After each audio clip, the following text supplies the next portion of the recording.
watch friends, welcome back to What's in the Box. I know we have an exciting one today. Yeah. They have pulled this box off to the side, so we will get to it soon. Yes. I gotta know though, what are you wearing for a wrist check today? Yacht-Master, the Rhodium. One of the best official ones. favorite Yacht-Master. Not talking Yacht-Master 2, but official favorite Yacht-Master. I love this one. I love that blue hand. I love the Rhodium, and it's just a good watch. Blue hand, blue text, Yeah. definitely pulls it all together. It's nice. It's What do you good got on watch today? you. Thank Very you. fun. I'm actually wearing vintage from the 70s, Patek Philippe Ellipse. I like that. I like the case shape. Nice yellow gold. Yeah, actually I really love the bracelet on this. You can kind of see the chain details. Yeah. Especially for a watch from the 70s. It's a manual wind. It has a champagne Sigma dial. It's just really pretty. Classic. Yeah, I love it. As always, be sure to let us know, what are you guys wearing? We got a lot of good feedback We have. on our last Yeah. episode. Some Datejust, a lot of vintage, some Grand Seikos. What else did we see? Another Datejust. I'm trying to remember all of them. But anyway, we really appreciate you guys chiming in Yeah. and letting us know what you're actually wearing. It's always fun to see the variety. So speaking of variety, we've had a fun couple of weeks of watches from What's in the Box. Some big ticket items. I'm excited to see where this train continues. Yeah. So you want to get into it? Yes, let's see it. All right, let's see. Let's bring this box over. Hi, Talia. Thank you. All right. Awesome. I'm guessing today. You're guessing All today. right, you open All right. this baby up. It's small. Makes me wonder what it's gonna be.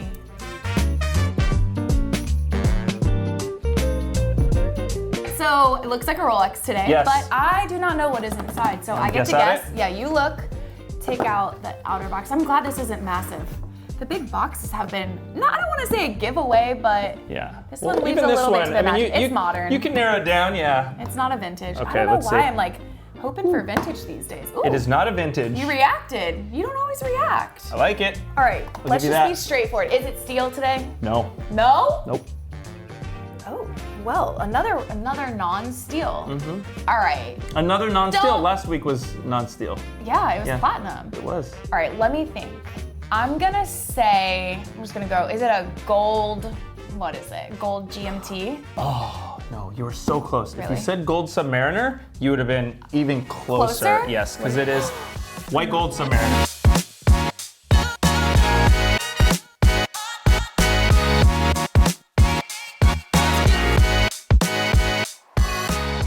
Not yellow Yes, gold. I would have Look given it at to you. that. If you said gold Submariner, I would have given it to you. Dang, Justin, you it know I is love this. Rolex The Submariner. 116619. Yeah, LB. Yes, it's Fresh- the Smurf, yeah. right? If you don't know, it's the Smurf, right? The Lovingly blue Submariner. nicknamed. This one take it. is a really awesome watch. I know for a fact that in 2008 this was released. Yes. It was in commemoration of the 55th anniversary of the Submariner and simultaneously the 100th 100th year of the Rolex, Rolex. yes. So a big watch. Actually, look at all the details on this Yeah, one, so too. this is great. This has, it looks like See, that's why you're looking. the full kit. I even see we have the hang tags here, which is nice. I love when people save everything. Yes. The other day I got a watch in, and it was a vintage watch from the 70s, and it had the original case back sticker that they had No like stuck way. inside the box to save. So they peeled it off and stuck it there. And I was like, oh, what a nice little treat, right? Yeah. Like people just throw those. So anyway, I love when they save everything. This one has the hang tags, has the polishing cloth, even the little bezel protector Yes. that was in there. The book. The papers, the Yeah, booklet. it says it's from Bryan and Son Jewelers, which is up in Aberdeen, Washington. Oh, very nice. Yeah. 2018. So they discontinued this watch in 2020. It ran Smart. for 12 years, I think, right? So yeah, this watch, well, Beautiful let's rug. get into the watch, right? Let's get into this. Not White gold stainless steel. Submariner, Yeah. right? If you just see this, you don't know a lot, you don't know about the model, you might think it's stainless steel, right? would. It looks like a stainless steel watch, although it's blue and there's no blue stainless steel Submariner. So it's eye-catching right off the bat. When you pick it up, it's immediately apparent, right? Is it? I mean, Oh yeah. you can Oh, tell yeah. that that's not a steel watch the second you pick it up or put it on your wrist. And I like that. I don't think it's too heavy. You know, people sometimes will complain about heavy watches. Yeah. But for me, it's not too heavy to wear. It's not an inconvenience. To me, it What gives it that size? feeling of heft and you know, quality, I guess. Size is wow. 40 millimeter, so it's the same size as the both the stainless and the yellow gold versions and the two-tone. Wow. It just comes with a white gold, solid white gold case and bracelet. Wow. And it has the blue dial, has the Cerachrome bezel, and the blue is different on this. This Such a is good point. Yeah, because before this they had blue on the gold Submariners, Yes. but it was a different blue. It was darker. They had the sunburst. Yeah. I had both versions, but anyway, it was a different color. And this one is a little bit brighter. And a good way to put that's it. why it has been nicknamed the Smurf. Yeah. And it is. I think it's a really appropriate nickname. It's a good blue. Some nicknames are better than others. This Yeah. one I think is pretty good because it's a very Smurfy blue. Yep. I'm traditionally a bigger fan of the sunburst blue, especially within Rolex's own uses for them, but I love this together. I think it's the Cerachrom that really helps this one just kind of feel perfectly balanced with it. And it's really unique, right? Like the solid blue bezel and dial on the essentially silver colored watch. It pops out and it's really unique and I love it. I love the fact and also am disappointed on the fact that it's white gold because it adds to the cost. If you really love it, it's harder to obtain. You gotta kind of, you gotta pony up for it. And I think a good point of conversation, especially as we have done so many of these episodes, is okay, how many times have you seen this out in the wild? Seriously, on someone's wrist? I've seen it once. I think once. And you want to know what it was? It stopped me for sure. They had diamonds on the hour markers. And they kept saying that it came like that. And it is. It was an aftermarket. I have seen one of those. Not that one in the wild. Yeah. It's a lot for, I guess, white gold and diamonds with that pop of blue. I think I like this configuration better. It's definitely a lot more wearable. And to be honest with you, you still get the white gold surrounds, which add that little pop with all of this white gold. So as much as it's an eye-catching watch and it, you notice it, right? For sure. It's also kind of stealthy. It doesn't look as expensive as it is, right? It's not immediately apparent that it's precious metal. It looks very similar to a stainless steel sport watch, which, is significantly less. So there is that little bit of stealth wealth going on there, which I like. I kind of like that. It's if you know kind of thing. Yeah. But anyway, this is a fantastic watch. I've always loved it. I've always really liked the blue. Rolex has used the colors on the Submariner before to commemorate anniversaries. So the 50 year of the Submariner, they had the Kermit, which was the black dial and the green bezel. So it's kind of makes sense for Rolex to do it on the 55, and I really like the fact that it's blue. Great watch.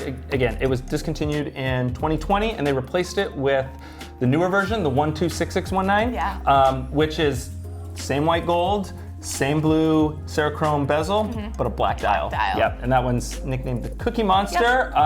Which one do you like more? Ask them. You don't want to answer? I like this one more.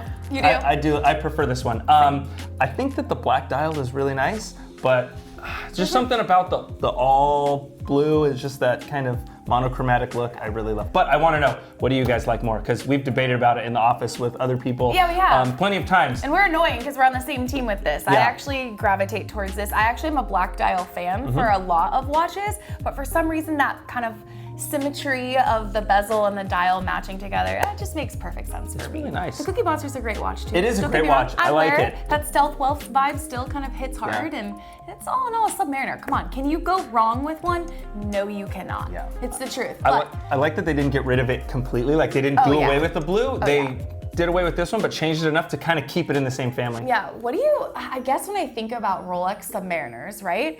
The Hulk was my favorite, is your favorite to a degree. The Kermit's not it. So the Hulk I love a lot with just the matching bezel and dial, and this one does the same justice. I think it makes sense. What color could they introduce in a future anniversary Submariner? Oh, not a black dial, that is a very good something question. that would match. That's a very good question. Chocolate? I don't think so. Honestly, what I would like to see is like an orange. Oh, yes. I want to see like that dive watch orange that's like bright and tooly, you know. I think that would be really cool. It's a fun question. Even the other side, I could also like an ox blood, like a really deep red that's like, it's not screaming red, but when you see it out in the sunlight, it has that kind of that deep, yes, exactly. Yeah. That's a good question. Let's ask him, what other colors?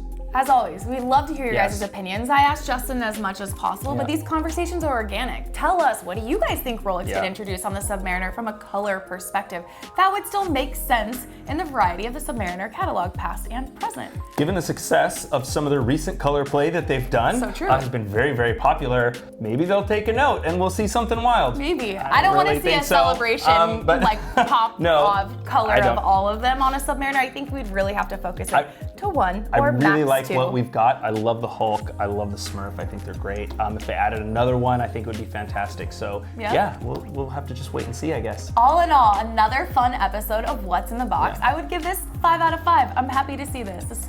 I've missed a good Submariner. Yeah, this is good. Really interesting too, because we saw the platinum last week, so it's been silver colored precious metal theme lately, I guess, which I like. Those are always like some of my favorite watches. Absolutely. Well, guys, be sure to weigh in the comments. Let us know how you guys felt this episode was, from our watch choices and even our conversations and questions. We will be back with another episode and a fun watch next week. So until then, everybody, be well.